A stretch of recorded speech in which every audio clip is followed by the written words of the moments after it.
గోవులు గోశాలలోనే మరణించడం, అబ్బే ఏమీ లేదని ముందు చెప్పడం, ఆ తర్వాత 42, 43 అని చెప్పి అధికార యంత్రాంగం చెప్పడం, ఫైనల్గా 191 ఆవులు ఏడాదిలో చనిపోయినాయి అని చెప్పడం.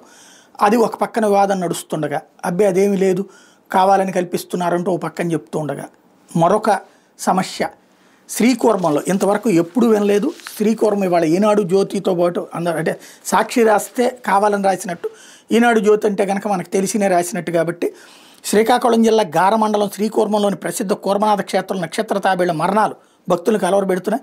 ఇక్కడ 2 రోజులుగా సుమారు 15కు పైగా కూర్మాలు మృత్యువాత పడ్డాయి. కూర్మాలు అంటే తాబేళ్ళు అనమాట. ఈ విషయాన్ని అధికారులు తాబేళ్ల సంరక్షణ గుత్తేదారు అంటే కాంట్రాక్టర్ దృష్టికి తీసుకెళ్లకుండా సిబ్బంది గుట్టుగా దహనం చేసేస్తున్నారు. ఆదివారం ఉదయం మృతి చెందిన కొన్ని తాబేళ్లను అక్కడ పనిచేస్తున్న వ్యక్తి శ్వేతపుష్కర్ని ఒడ్డున పడేయడాన్ని భక్తులు గమనించారు. అక్కడికి వెళ్ళి చూస్తే 7 మృతి చెందిన తాబేళ్లు కాలిపోయిన స్థితిలో మరో 9 తాబేళ్లు కళేబరాలు కనిపించినాయి. వెంటనే వాళ్ళు స్థానిక ప్రజాప్రతినిధుల అధికారుల దృష్టికి తీసుకెళ్లారు. కూర్మనాథ క్షేత్రం పార్కులో 187 వరకు నక్షత్ర తాబేళ్లు ఉన్నట్టు సిబ్బంది చెప్తున్నారు. వీటి సంరక్షణ బాధ్యతను ఒక కాంట్రాక్టర్కి అప్పగించారు. ఆయన శ్రీకాకుళంలో ఉండటం, స్థానికంగా ఈవో కూడా అందుబాటులో లేకపోవడంతో పూర్తిగా పర్యవేక్షణ కొరబడింది. నిబంధనల ప్రకారం మృత్యువాత పడిన తాబేళ్లకు పోస్ట్ మార్టం నిర్వహించి ఖననం చేయాలి.